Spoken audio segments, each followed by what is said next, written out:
Hello, and welcome to the Royal Opera House here in London, to all of you joining us from cinemas around the world for this very special performance of Romeo and Juliet by the Royal Ballet.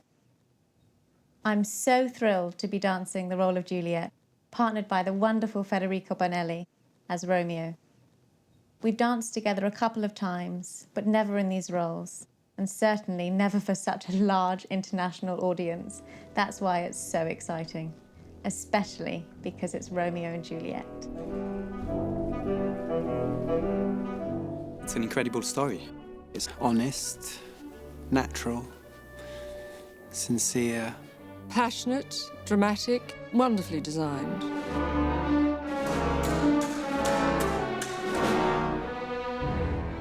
It's incredibly moving. It is the most amazing production. It's a masterpiece.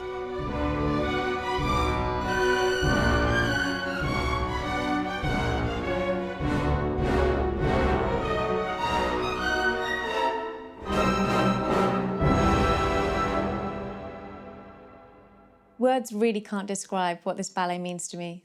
Throughout my training, I was so inspired by the ballet and the music that when I was first given the opportunity to perform the role of Juliet, it really was a dream come true. Before Curtain Up, we're going to take a closer look at the truly inspirational choreographer who created this trailblazing production 47 years ago. His name was Kenneth MacMillan.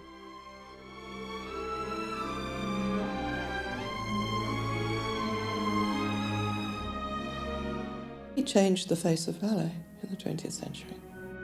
I think he was a genius, but, I'm very biased.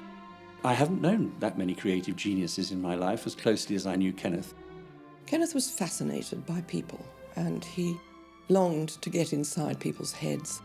And really, he spent his whole life exploring the possibility of revealing in dance the psychology behind what you think you see in people, but revealing sometimes the darker side of human nature. If it's working dramatically, you almost need to forget they're dancing. In fact, I think Kenneth sort of wanted that you would forget that they were dancing because the story was so important.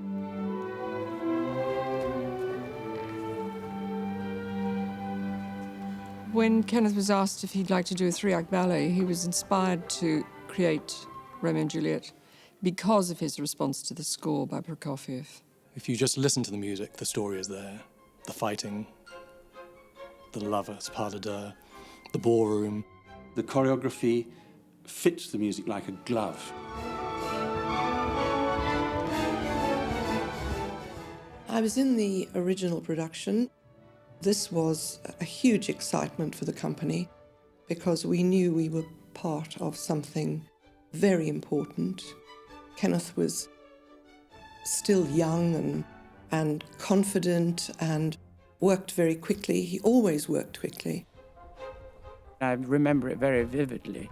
And the first thing I saw in rehearsal was the third act pas de deux. And I was absolutely gobsmacked because it was so emotional, so inventive, terribly moving.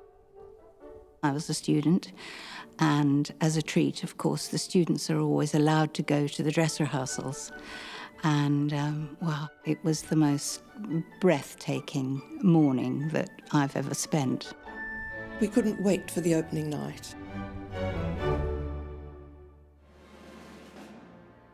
There was a little bit of rumpus caused by the fact that it was created on Lynn Seymour and Christopher Gable, and then Margot Fonteyn and Rudolf Nureyev danced the first night. We all knew that it was Lynn and Christopher's ballet. The pressure on Kenneth was huge. Management stepped in and said the first night had to be done by Nureyev and Fonteyn. And I think it was Kenneth's first experience of the politics within a company, and he was rather depressed about that. But apparently it had something like 40 curtain calls.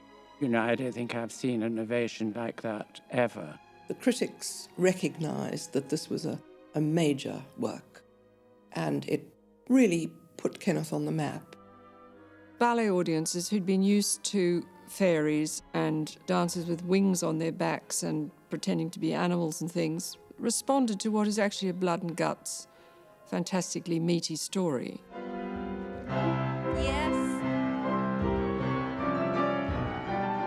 Some of the emotions are terrible, actually. Some of the things that happens in the ballet are terrible.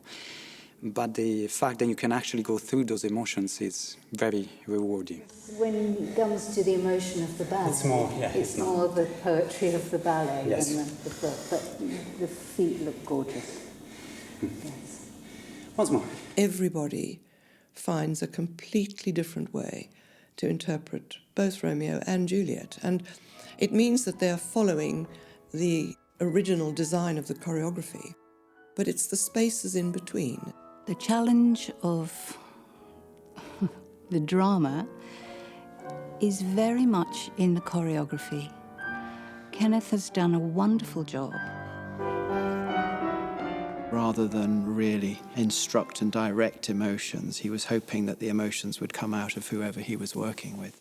Many dancers do explore and do it differently, not changing the steps, but changing the feelings and the emotions and combining magic, really. I think that Kenneth made us feel that we were actors. Because the roles that he created demand so much of you, you believe that you can do it. Everything that Juliet does, says, where she looks, how she holds her head, how she walks, how she runs, has to be in the style of Juliet. So you have to know her very well so that you're free to be spontaneous.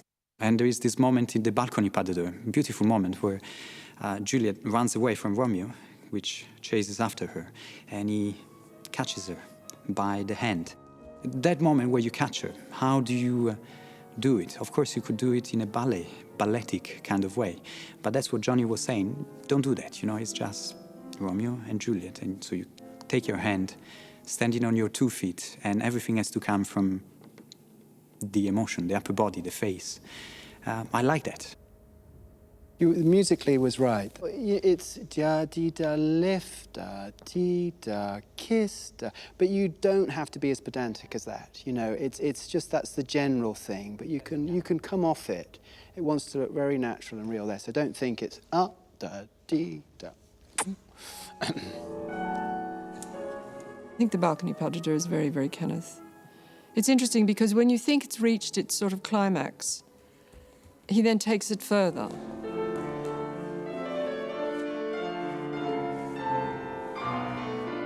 That's probably the height of love before it all goes horribly wrong. And to reach that point in ecstasy together is really special. And the music is just so rich at that point. And the choreography is, it just unfolds and unfolds and unfolds.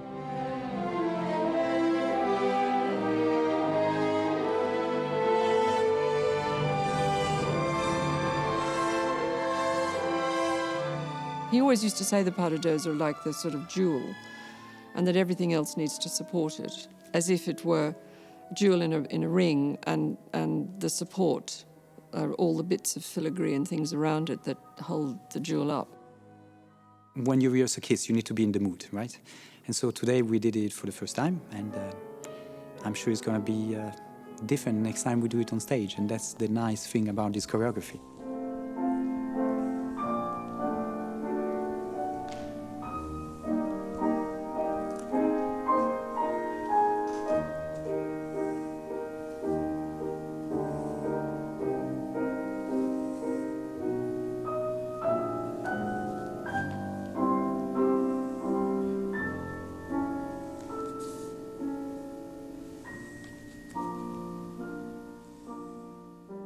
I think to get 2 bodies to move and tell a story is amazing.